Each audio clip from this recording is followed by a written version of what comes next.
জানিয়ে দেব এই মুহূর্তে হাতে পাওয়া সর্বশেষ গুরুত্বপূর্ণ আপডেট বাংলা সংবাদ। শুরুতেই থাকছে পার্শ্ববর্তী দেশগুলোর সাথে ভারতের সম্পর্ক ভালো যাচ্ছে না, কারণ তারা সবসময় পার্শ্ববর্তী দেশগুলোর উপর প্রভুত্ব করছে, যা কারোর জন্য শুভ নয় বলে মন্তব্য করেছেন বিএনপির মহাসচিব মির্জা ফখরুল ইসলাম আলমগীর। এবারে জানাবো, বাংলার মানুষ শেখ হাসিনাকে বিতাড়িত করে ভারতকে উচিত জবাব দিয়েছে। বাংলাদেশ খেলাফত মজলিসের মহাসচিব মাওলানা মামুনুল হক বলেন, গত ১৫ বছর ধরে ভারত বাংলাদেশের অধিকার নিয়ে ছিনিমিনি খেলেছে। তাদের স্বার্থ হাসিল করবার জন্য ১৮ কোটি মানুষের স্বার্থের কথা তারা চিন্তা করেনি। তাই বাংলার মানুষ শেখ হাসিনাকে বিতাড়িত করে ভারতকে উচিত জবাব দিয়েছে। জানাবো, দুর্নীতি বন্ধ হলে বেশিরভাগ সমস্যার সমাধান হয়ে যাবে। ঘুষ দুর্নীতি বন্ধের মাধ্যমে কারাগারের বেশিরভাগ সমস্যার সমাধান সম্ভব বলে জানিয়েছেন স্বরাষ্ট্র উপদেষ্টা মোহাম্মদ জাহাঙ্গীর আলম চৌধুরী। এদিকে বেগমপাড়ায় জড়ো হচ্ছেন টাকা লুটপাটকারী সাহেবেরা। কানাডার প্রধান নগরী টরন্টো বেগমপাড়া সাধারণত বাংলাদেশি জনগণের কাছে ব্যাপক পরিচিতি পেয়েছে বাংলাদেশ থেকে বিদেশে অবৈধভাবে পাচার করা অর্থে গড়ে তোলা প্রাসাদসম বাড়ির একটি পাড়া হিসেবে। বাংলাদেশের অসংখ্য রাজনীতিবিদ, সুবিধাবাদী আমলা, ক্ষমতার শীর্ষ মহলের ঘনিষ্ঠ ব্যবসায়ীরা হাজার হাজার কোটি টাকা লোপাট করে এখন লাপাত্তা। নানা অনিয়মের মাধ্যমে দেশের সাধারণ মানুষের টাকা লুটপাট করে বিলাসী জীবনযাপন করছেন কানাডার বেগমপাড়া সহ দুবাই, মালয়েশিয়া, সিঙ্গাপুরে। এবারে থাকছে ষড়যন্ত্র এখনও অব্যাহত রয়েছে, আন্দোলন এখনও চলবে মন্তব্য করেছেন বিএনপির ভারপ্রাপ্ত চেয়ারম্যান তারেক রহমান। তিনি বলেন, স্বৈরাচারের পতন হয়েছে কিন্তু ষড়যন্ত্র থেমে যায়নি, অব্যাহত রয়েছে। এসব ষড়যন্ত্রের বিষ দাঁত ভেঙে দিয়ে জাতীয়তাবাদী শক্তিকে সঙ্গে নিয়ে মানুষের অধিকার ও গণতন্ত্র প্রতিষ্ঠা করতে হবে। এজন্য আমাদের আন্দোলন এখনও শেষ হয়নি। গণতন্ত্র, মানুষের ভোটের অধিকার ফিরে না পাওয়া পর্যন্ত বিএনপির আন্দোলন চলমান থাকবে। এবং সর্বশেষ জানাবো আন্তর্জাতিক সংবাদ। ইরানে রাসায়নিক অস্ত্রের গবেষণাগারে হামলা হয়েছে। ইসরায়েলে হামলা চালিয়েছে বলে দাবি করা হচ্ছে। জানা গেছে, সিরিয়ার মধ্যাঞ্চলে গবেষণাগারটি লক্ষ্য করে ইসরায়েলি বিমান হামলা চালায়। আহত হয়েছে আরও কমপক্ষে ১৯ জন।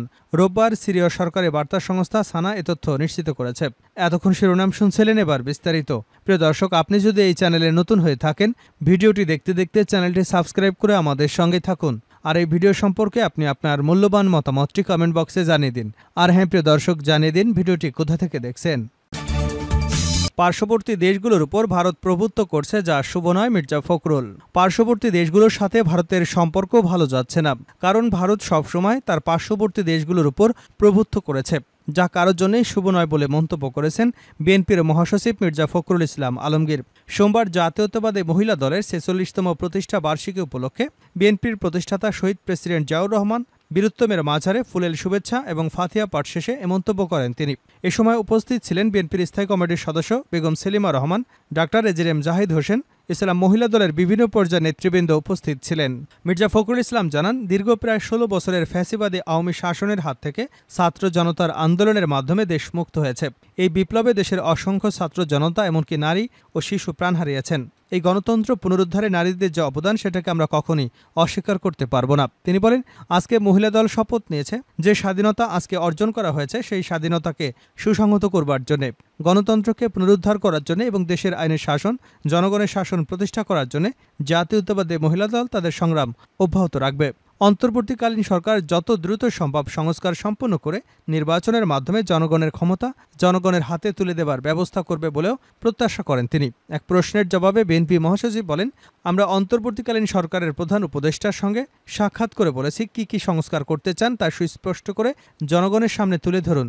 তার জন্য একটি সুনির্দিষ্ট সময় নির্ধারণ করুন, যাতে যৌক্তিক সময়ের মধ্যে নির্বাচন অনুষ্ঠান করা যায়। অপর এক প্রশ্নের জবাবে ফখরুল ইসলাম বলেন, পার্শ্ববর্তী দেশগুলোর সাথে ভারতের যে রাজনীতি ও আচরণ, সেটা কোন পরিপ্রেক্ষিতে এবং কিভাবে করেছে তারাই ভালো বোঝে। কিন্তু দুর্ভাগ্যজনকভাবে আমরা দেখতে পাচ্ছি, শুধু বাংলাদেশ নয়, পার্শ্ববর্তী অন্য দেশগুলোর সাথেও ভারতের সম্পর্ক খুব একটা ভালো যাচ্ছে না।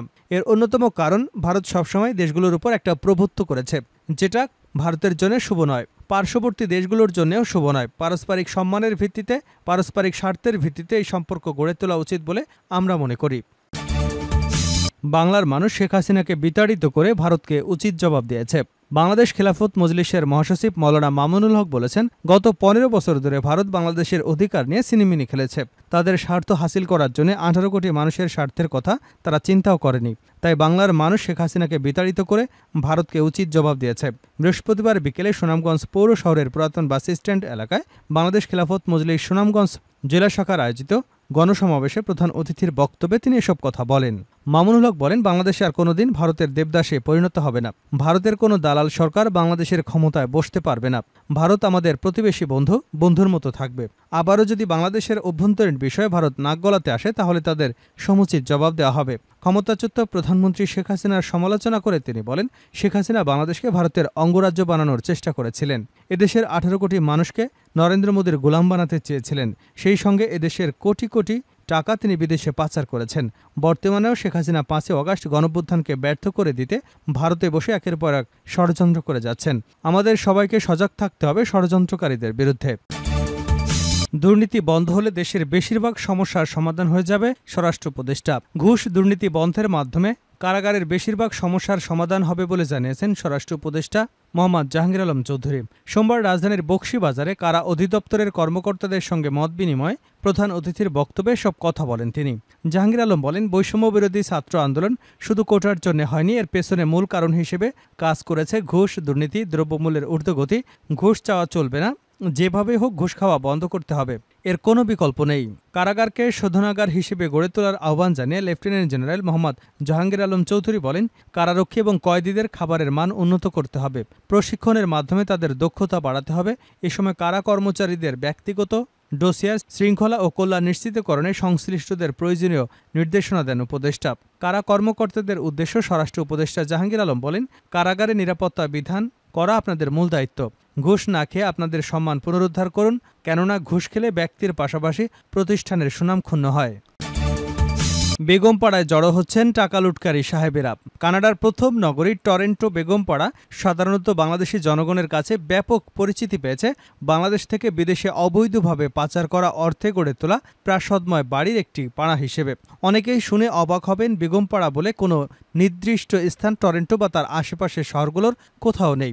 এই বেগমপাড়া শব্দটি একজন ভারতীয় প্রামাণ্যচিত্র নির্মাতার একটি চলচ্চিত্র বেগমপুরা থেকে নেওয়া হয়েছে এবং তাদের প্রেক্ষাপটও ভিন্ন। কিন্তু বাংলাদেশের অসংখ্য রাজনীতিবিদ, সুবিধাবাদী আমলা, ক্ষমতার শীর্ষ মহলে ঘনিষ্ঠ ব্যবসায়ীরা হাজার হাজার কোটি টাকা লুটপাট করে এখন লাপাত্তা। নানা অনিয়মের মাধ্যমে দেশের সাধারণ মানুষের টাকা লুট করে বিলাসী জীবনযাপন করছেন কানাডার বেগমপাড়া সহ দুবাই, মালয়েশিয়া ও সিঙ্গাপুরে। আর এসব টাকা লুটপাট করে বউ বাচ্চাদের বেগমপাড়া কিংবা সেকেন্ড হোমে বিলাসী জীবনযাপনের জন্য পাঠাতেন। বেগমপাড়া হয়ে উঠেছে বাংলাদেশি ধনাঢ্য ব্যক্তিদের বিদেশে অবৈধ স্বর্গ বানানোর প্রতীক।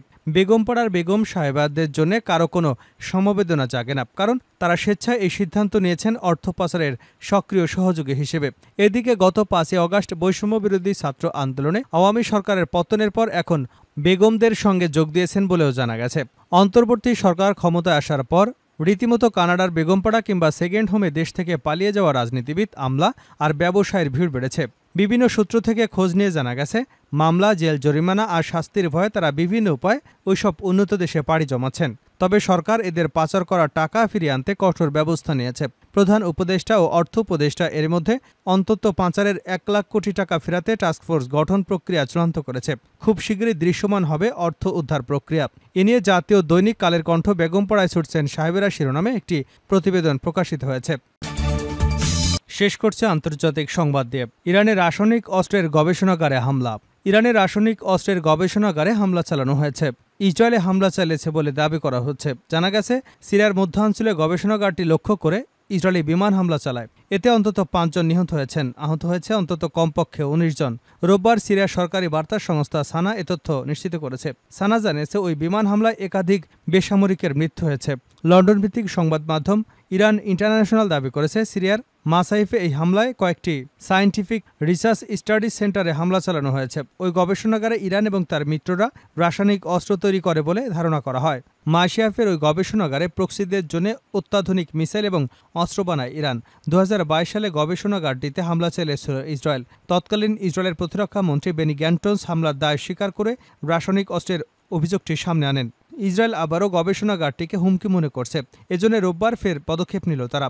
আঞ্চলিক 2টি গোয়েন্দা সংস্থা রয়টার্সকে জানিয়েছে, মাসিয়াফের কাছে 2টি গুরুত্বপূর্ণ সামরিক গবেষণা সেন্টার, সেখানে রাসায়নিক অস্ত্র উৎপাদন করা হয়। সেখানে বেশ কয়েকবার হামলা চালানো হয়েছে। ধারণা করা হয় সেখানে বসেই অস্ত্র উৎপাদন করেন একদল ইরানি সামরিক বিশেষজ্ঞ।